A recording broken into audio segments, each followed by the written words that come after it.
Qui d'entre nous n'a jamais entendu parler des 4 personnages bibliques suivants? Épaphrodite, Tyché, Épaphras et Onésime. Est-ce que ces hommes vous disent quelque chose? Demeurez avec nous, car nous saurons vous renseigner sur ces hommes dans l'émission À travers la Bible.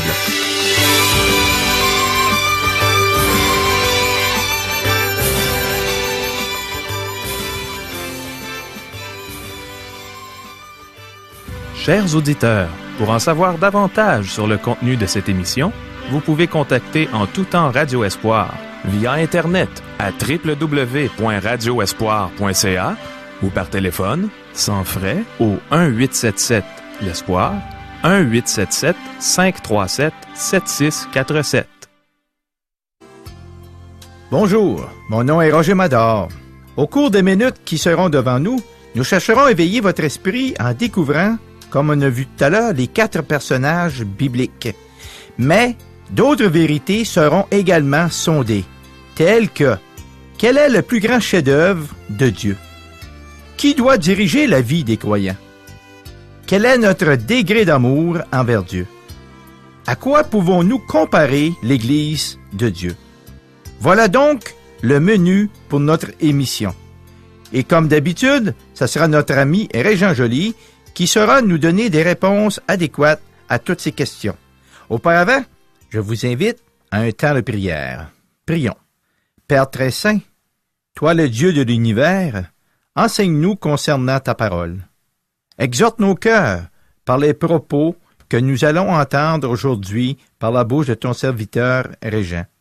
Seigneur, parle-nous. Nous te demandons par le nom de Jésus. Amen.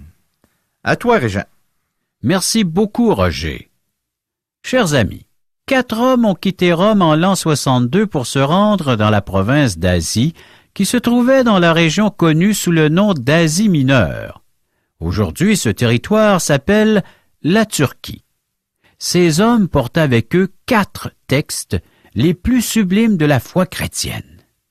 Ces documents précieux auraient une grande valeur si les originaux existaient encore. Rome n'a pas compris la signification de ces écrits rédigés par un prisonnier inconnu. Si cela avait été le cas, elle aurait intercepté les documents. Lorsque ces hommes ont dit adieu à l'apôtre Paul, chacun reçut une lettre à remettre à un destinataire. Ces 4 lettres font partie de la parole de Dieu, de notre Bible, chers amis. Paul les a écrites alors qu'il était en prison à Rome. Il attendait que Néron, qui était César ou l'empereur à l'époque, entende sa cause. Paul, que les Juifs voulaient faire périr, en avait appelé à César. Nous savons qui sont les 4 hommes et où ils demeuraient. Le premier, Épaphrodite, venait de Philippe et il avait en main l'Épître aux Philippiens. C'est ce que nous lisons dans Éphésiens chapitre 4, verset 18. Deuxième homme, Tychique, qui résidait à Éphèse, et il portait la lettre pour l'église de cette ville. Éphésiens chapitre 6, verset 21. Troisième homme, Épaphras, qui habitait Colosse, et il apporta l'épître aux Colossiens à l'église. Colossiens chapitre 4, verset 12. Finalement, 4e homme, Onésime, un esclave qui s'était échappé de son maître à Colosse, avait un message pour Philémon, son maître. Philémon, verset 10. Lisons les 2 premiers versets du premier chapitre de la lettre de Paul aux Éphésiens. Paul, apôtre de Jésus-Christ, par la volonté de Dieu, aux saints qui sont à Éphèse et aux fidèles en Jésus-Christ. Que la grâce et la paix vous soient données de la part de Dieu notre Père et du Seigneur Jésus-Christ. Les 4 épîtres rédigées en prison tracent un portrait du Seigneur Jésus. Ces épîtres nous tracent un portrait de Jésus-Christ, de l'Église, de la vie chrétienne et des relations interpersonnelles entre frères dans la foi. Toutes ces facettes différentes présentent l'idéal de la vie chrétienne. L'Épître aux Éphésiens présente l'Église comme étant le corps du Seigneur Jésus, l'Église universelle dont Jésus-Christ est le chef. L'Épître aux Colossiens présente Jésus-Christ comme étant le chef de l'Église qui est son corps. l'accent est mis sur le Seigneur Jésus plutôt que sur l'Église. L'Épître aux Éphésiens met l'accent sur le corps de Christ. L'Épître aux Philippiens présente la vie chrétienne vécue par la puissance du Seigneur Jésus. Je puis tout par celui qui me fortifie. Philippiens chapitre 4, verset 13. L'Épître à Philémon présente la vie chrétienne en action dans une société païenne. Paul a écrit ceci à Philémon, un chrétien maître d'Onésime. « Si donc tu me tiens pour ton ami, reçois-le comme moi-même. Et s'il t'a fait quelque tort, ou s'il te doit quelque chose, mets-le sur mon compte. » Philémon, les versets 17 et 18. L'Évangile fut répandu par les chrétiens pendant le 1er siècle, et ce, avec succès. C'est ce que nous allons voir dans l'Épître aux Éphésiens. L'Église est le chef-d'œuvre de Dieu. L'Épître aux Éphésiens révèle que l'Église est le chef-d'œuvre de Dieu, un mystère non révélé dans l'Ancien Testament. Éphésiens chapitre 2, verset 10. L'Église est plus merveilleuse qu'un temple splendide construit par des hommes. Elle est construite de pierres vivantes et le Saint-Esprit l'habite. Le corps de Christ, c'est-à-dire l'Église, doit marcher dans le monde comme le ferait le Seigneur Jésus et il doit lutter contre les ruses du diable. Un jour, l'Église quittera ce monde et elle sera présentée au Seigneur Jésus comme son épouse. Il est dit de l'Épître aux Éphésiens qu'elle atteint le 3e ciel, qu'elle est les Alpes du Nouveau Testament et qu'elle est la montagne la plus élevée. C'est l'Épître qui traite de l'Église. Certains érudits considèrent cette épître comme étant le sommet de la vérité biblique et de la révélation. C'est un fait qu'elle présente des vérités profondes et difficiles. Nous avons besoin de l'illumination de l'Esprit pour bien la comprendre. L'Esprit dirige les croyants. Lors de son 2e voyage missionnaire, l'Esprit n'a pas permis à Paul de pénétrer en Asie, dont Éphèse était la ville importante. Ayant été empêchés par le Saint-Esprit d'annoncer la parole dans l'Asie, ils traversèrent la Phrygie et le pays de la Galatie. Actes chapitre 16, verset 6. L'Esprit fit comprendre à Paul que ce n'est pas dans cette direction qu'il devait aller. Nous ne savons pas pourquoi, mais nous savons que Dieu avait une excellente raison d'empêcher Paul d'aller à Éphèse à ce moment-là. Donc, Paul se rendit en Macédoine, à Philippe, à Bérée, ensuite à Athènes et Corinthe. Puis il revint en passant par Éphèse. Ils arrivèrent à Éphèse et Paul y laissa ses compagnons. Étant entré dans la synagogue, il s'entretint avec les Juifs. Actes chapitre 18, verset 19. Paul vit la belle occasion pour une œuvre missionnaire et il promit de revenir, ce qu'il a fait au cours de son 3e voyage missionnaire. Il a découvert qu'Apollos, un autre missionnaire, était passé par Éphèse entre son 2e et son 3e voyage missionnaire. Apollos avait prêché le baptême de Jean, mais pas l'évangile de la grâce du Seigneur Jésus-Christ. À ce moment-là, Apollos ignorait tout du Seigneur Jésus, mais plus tard il devint un prédicateur puissant et il proclama l'évangile du Seigneur Jésus. Paul débuta un ministère à Éphèse, et ce ministère eut une influence importante. Pendant 2 ans, il enseigna à l'école de Tyrannus, et l'évangile pénétra dans toutes les villes d'Asie. C'est à cette époque que les églises du 2e chapitre et du 3e chapitre de l'Apocalypse furent fondées par le ministère de Paul. J. Vernon McGee, le prédicateur dont nous traduisons et adaptons les textes, a visité la Turquie et il s'est arrêté à Éphèse. De plus, il a beaucoup lu au sujet des fouilles archéologiques. Il est arrivé à la conclusion que des millions de personnes vivaient dans la province de l'Asie à cette époque. La région était le cœur de l'Empire romain. La culture grecque était répandue sur toute la côte, là où Éphèse était la ville influente, un grand centre culturel et religieux. Le climat y était agréable et c'était un bel endroit à visiter. Les empereurs romains venaient parfois en vacances à Éphèse. C'est là que l'Évangile eut sa plus grande porte d'entrée. Éphèse était la ville principale d'Asie mineure et probablement de toute la partie est de l'Empire romain. Seule Rome devait être plus grande. La ville fut fondée vers 2000 ans avant Jésus-Christ par les Hittites.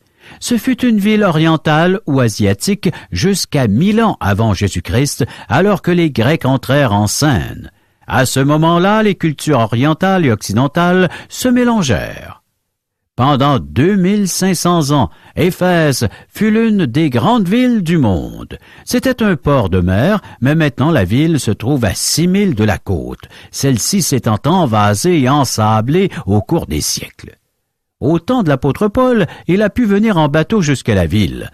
La route principale se terminait au port. Le temple de Diane, une des 7 merveilles du monde, se trouvait à Éphèse. Ce fut le plus grand temple grec jamais construit. 4 fois plus grand que le Parthénon, mais très semblable à celui-ci. Il fut construit sur un marais. On y aménagea une fondation de peau d'animal et de charbon afin que les tremblements de terre n'abîment pas le temple. L'art et les richesses des Éphésiens leur permirent d'orner le temple. Il avait 127 colonnes, certaines richement sculptées et peintes. Le temple contenait des chefs-d'œuvre artistiques. Ce temple merveilleux abritait une idole du nom de Diane. Ce n'était pas la superbe Diane de la mythologie grecque. L'idole fut conçue selon l'idée orientale de la déesse de la fertilité. Ce n'était pas la déesse de la lune, mais la déesse de la fertilité, une idole de bois avec plusieurs seins. Toutes sortes d'immoralités se pratiquaient au cours des rituels du temple. Le commerce de répliques d'argent du temple et de statues prospérait. La plupart des étrangers qui visitaient la ville rapportaient un souvenir de leur séjour à Éphèse. Les artisans faisaient de bonnes affaires.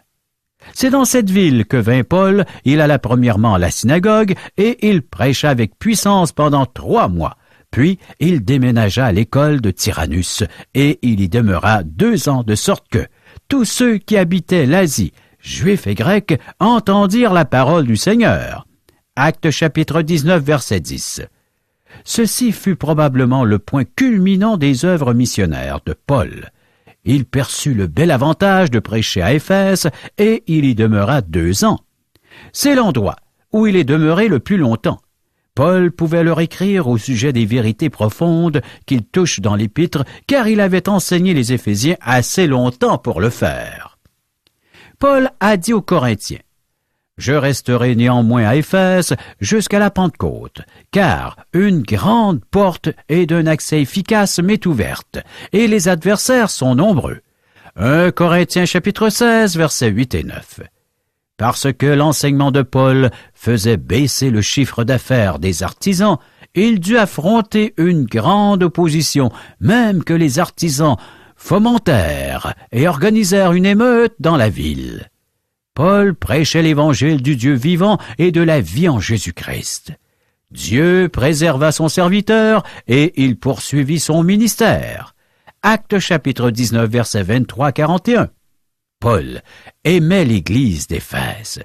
Sa dernière rencontre avec les anciens d'Éphèse fut un adieu touchant.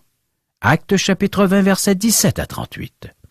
Une grande foule se tourna vers le Seigneur Jésus et il est possible que ce soit l'endroit et l'époque où l'Évangile s'est répandu le plus efficacement au cours de l'histoire. L'Église d'Éphèse devait être dans un état de spiritualité élevé.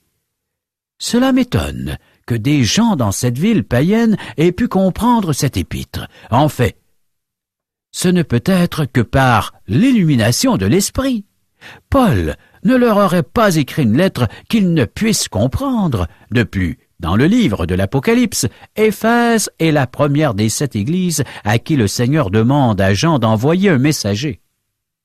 L'église d'Éphèse était une assemblée exemplaire, ayant atteint un haut degré de spiritualité par la grâce de Dieu. Aimons-nous le Seigneur qui nous a aimés le premier? L'Esprit de Dieu a conduit l'Église à ce degré de spiritualité que de nombreux croyants ne peuvent imaginer aujourd'hui. Les croyants d'Éphèse aimaient le Seigneur Jésus et ils étaient attirés vers lui.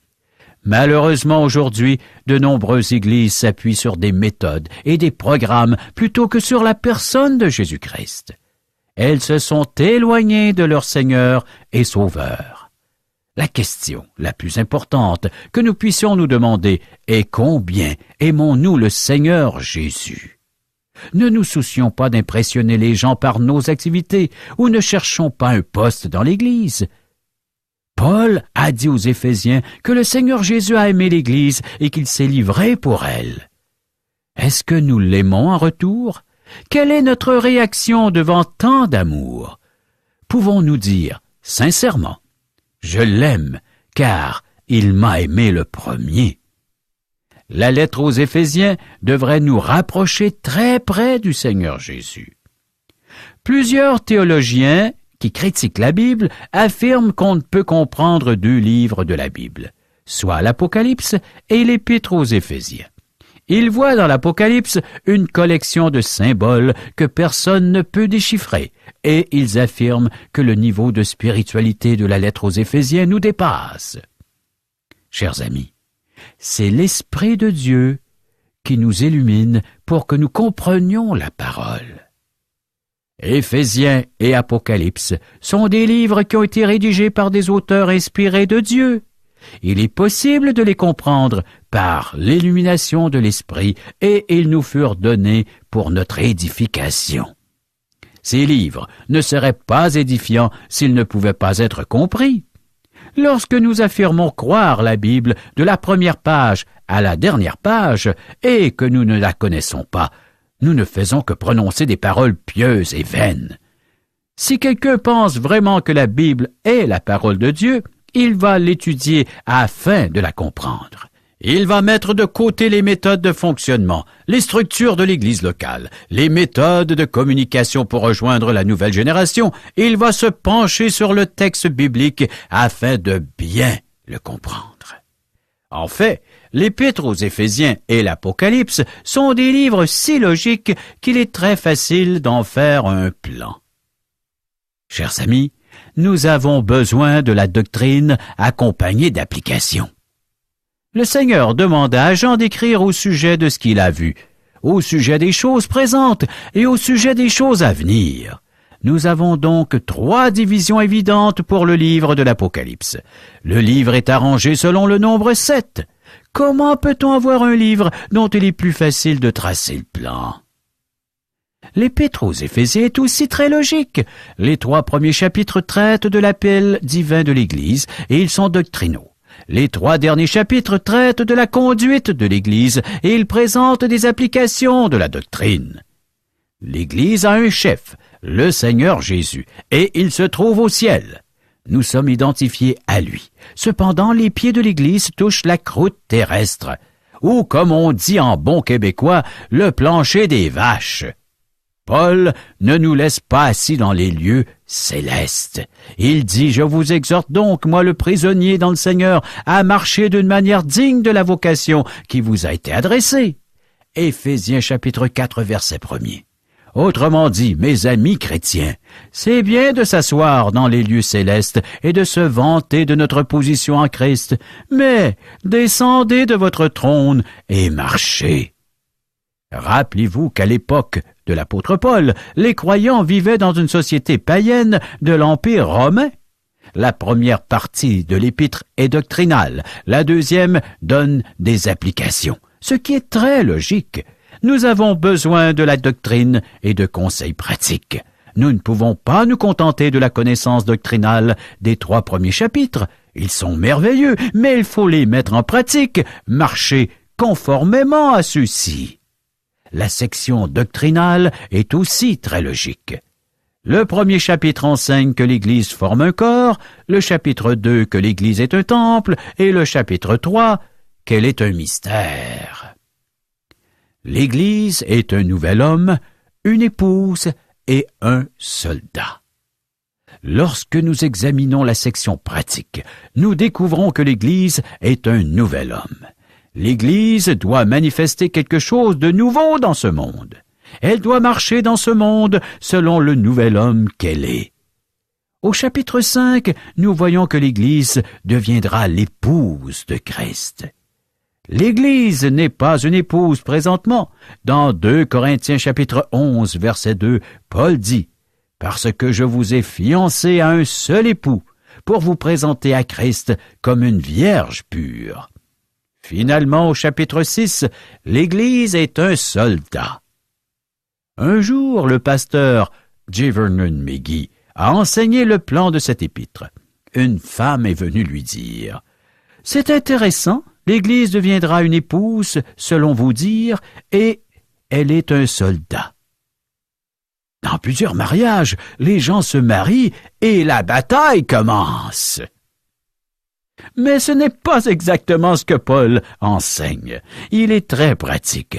L'Église est un soldat et il y a un ennemi dangereux et puissant à combattre. Une guerre spirituelle se déroule dans ce monde, chers amis.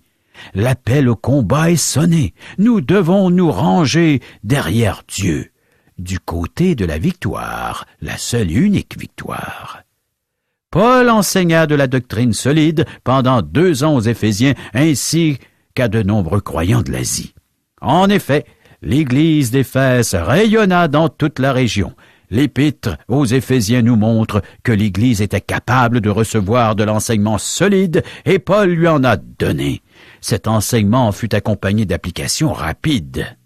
Lorsque le Seigneur Jésus demande à Jean d'écrire à l'Église d'Éphèse, il souligne le fait que sa doctrine est exacte, mais il a aussi un reproche à lui adresser. « Je connais tes œuvres, ton travail et ta persévérance. Je sais que tu ne peux supporter les méchants, que tu as éprouvé ceux qui se disent apôtres et qui ne le sont pas, et que tu les as trouvés menteurs, que tu as de la persévérance, que tu as souffert à cause de mon nom, et que tu ne t'es point lassé. Mais ce que j'ai contre toi, c'est que tu as abandonné ton premier amour. Souviens-toi donc d'où tu es tombé. Repens-toi et pratique tes premières œuvres. Sinon, je viendrai à toi et j'ôterai ton chandelier de sa place, à moins que tu ne te repentes. Tu as pourtant ceci, c'est que tu hais les œuvres des Nicolaïtes, œuvres que je hais aussi. » Apocalypse chapitre 2, versets 2 à 6. Les Éphésiens ont dénoncé les faux apôtres et ils ne se sont pas laissés entraîner dans les hérésies des Nicolaïtes. Ils enseignent une doctrine exacte. Cependant, Jésus menace de leur retirer leur chandelier si les Éphésiens ne retrouvent pas leur premier amour pour lui. La connaissance peut nous rendre orgueilleux. Le Seigneur Jésus veut avant tout des cœurs qui l'aiment. Qu'en est-il de votre premier amour? Dieu reçoit les cœurs qui l'aiment, non les cerveaux remplis de connaissances théologiques. En fait, il peut ôter son chandelier à une église qui enseigne la bonne doctrine, mais dont le cœur est refroidi. Chers amis, ne nous enflons pas par orgueil de nos connaissances, mais examinons notre cœur et notre amour envers Dieu. C'est beaucoup plus important. Dieu recherche non pas seulement des cerveaux, mais un cœur, afin de pouvoir entrer en relation intime avec ceux-ci. Cependant, cela n'exclut pas une étude de la Bible. Ce livre nous révèle Dieu, et nous ne pouvons pas aimer un être que nous ne connaissons pas. Alors, recherchons l'équilibre. Lisons, étudions la Bible afin de mieux connaître Dieu, et ouvrons notre cœur afin de le recevoir, afin de mieux servir ce Dieu qui est prêt à agir en nous. Chers amis, préparons-nous pour la prochaine émission en lisant Éphésiens chapitre 1er, les versets 1 et 2. Merci beaucoup, Régent, pour toute cette manne d'informations. Je ne sais pas pour vous qu'est-ce qui vous a le plus touché dans les propos de Régent, mais pour ma part, eh bien, c'est la question concernant notre degré d'amour envers Dieu. Nous savons que Dieu nous aime à un degré très élevé. Et permettez-moi de vous citer 2 textes néo-testamentaires qui nous parlent de l'amour de Dieu. Le premier texte, dans Jean 3,16, « Dieu a tellement aimé le monde qu'il a donné son Fils unique, afin que quiconque croit en lui ne périsse point, mais qu'il ait la vie éternelle. » Pouvons-nous douter à partir de ce texte de l'amour divin pour les humains? À la lumière du deuxième texte biblique, eh bien, j'aimerais vous lire Romains 5:8, un texte sans équivoque sur le sujet. Il nous est dit tout simplement ceci: Dieu prouve son amour envers nous, en ce que lorsque nous étions encore des pécheurs, Christ est mort pour nous. La preuve évidente et incontestable de l'amour de Dieu pour vous et moi, c'est la mort de Jésus à la croix du Calvaire. Le Calvaire est la plus grande preuve d'amour de Dieu envers chacun de nous. C'est au Calvaire que nous devons venir afin de saisir l'amour de Dieu. Mais qu'est-ce qu'au juste que le Calvaire? Le Calvaire, au temps des Juifs, était un lieu où on mettait à mort des malfaiteurs. C'est ce lieu que la Bible appelle également Golgotha. Aujourd'hui, pour beaucoup de personnes, le mot calvaire est utilisé davantage comme blasphème. On utilise ce mot pour se défouler. On utilise ce mot, en fait, contre Dieu. Mais le calvaire doit être considéré comme étant davantage une source de bénédiction que de malédiction.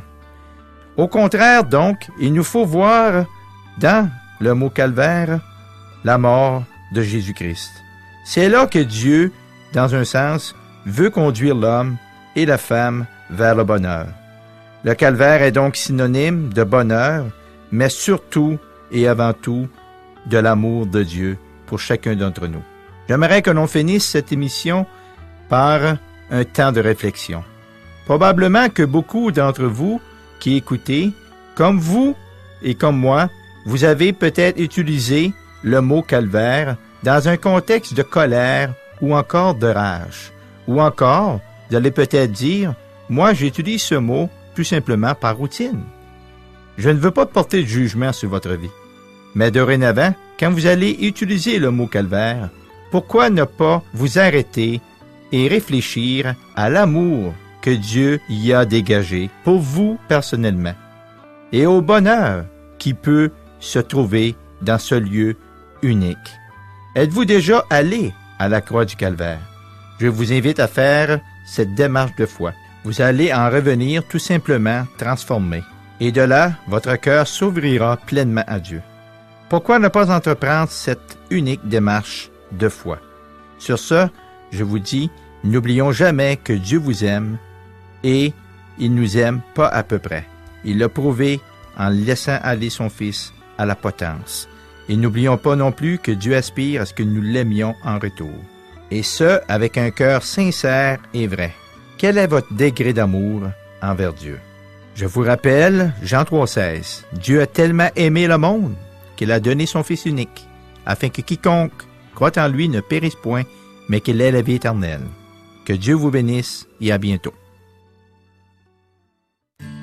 Chers amis, nous vous invitons à correspondre avec nous afin de recevoir un cours Parole par poste. Qu'est-ce qu'on apprend, Régent, dans des études bibliques par correspondance? Dans la série radiophonique à travers la Bible, on a vu au tout début de la série qu'il y avait différentes façons d'étudier la Bible. Celle-ci est par thème. Les gens pourront y découvrir le thème de l'amour, qui est Dieu, qui est la personne de Jésus-Christ, comment faire pour aller au ciel. Ça a vraiment l'air intéressant. Aimerais-tu nous en dire un peu plus long? Tous les thèmes, les grandes questions que les gens se posent, sont répondus à travers la Bible. Les gens n'ont qu'à nous demander le petit fascicule, quelques pages, et remplir le questionnaire. Alors on n'a pas besoin d'autres livres? La Bible. Uniquement la Bible et ce petit fascicule que l'on remplit, et on le renvoie à l'adresse qui sera inscrite sur ce petit fascicule pour en faire la correction, parce que les gens pourront suivre cette série. Ah, c'est pas compliqué.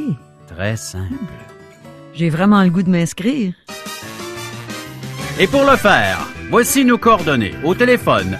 1-877-L'Espoir ou 1-877-537-7647. Et on a une adresse courriel. www.radioespoir.ca. Adresse postale. Radio Espoir, casier postal 34 143, Charlebourg, Québec, G1G 6P2. Au revoir. Bye bye.